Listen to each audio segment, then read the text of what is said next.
since 2005. I've deployed probably overseas in different various missions, 8 years out of the 15.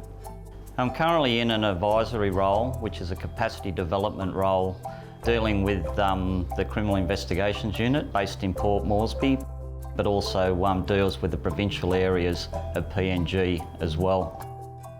We have a broad range of portfolios that we deal with, that range from homicide, sexual offences, motor squad, fraud squad, armed robbery, and as well we deal with forensics and internal affairs. So we're dealing with a broad range of criminal investigation units.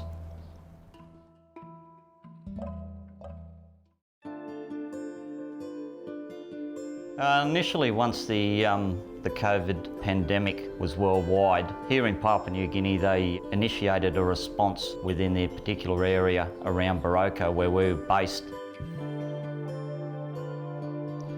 The Baroko market's one of the main markets within this area, where a lot of people bring all their produce, and even some of the produce from the highlands comes down.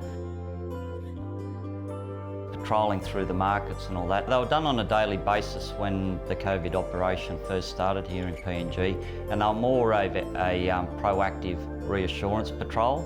So it was on two fronts. It was to reassure the public that the police were there to provide an oversight and security, but also for our counterparts, the police we work with, to show them that we were electing to stay with them during that time. All of us here in PNG had the option to return back to Australia if we wished to do so. I felt that it was important, and the mission commander and everybody that's here felt it was important that we maintained a presence in PNG while they were dealing with the pandemic, not only from a relation perspective but also from a friendship perspective with the people that we work with, both in the community and the police. I think it strengthened the relationship because they saw that we elected to stay with them during the pandemic. Normally I was getting home every couple of months, but I haven't been home since January the 11th. I came back into mission, and I doubt whether I'll be getting home for another couple of months. The place is a big strain, and I think it's a bigger strain on the family than what it is on sometimes us that are away, because they don't have that support that they would if you were at home. I remember one instance, and the wife said to me, "You just don't realise how much you've missed the kids growing up." I sort of sat back and looked at it, and I thought, you're correct. We get caught up in our own employment and what we're doing with work, and yeah, sometimes families do suffer as a consequence. The first sign that she's having trouble or not coping, I'd come home. The missions at the end of the day, they always say, your family will always be there, work won't. So I've always put that in my mind, your family will always be there.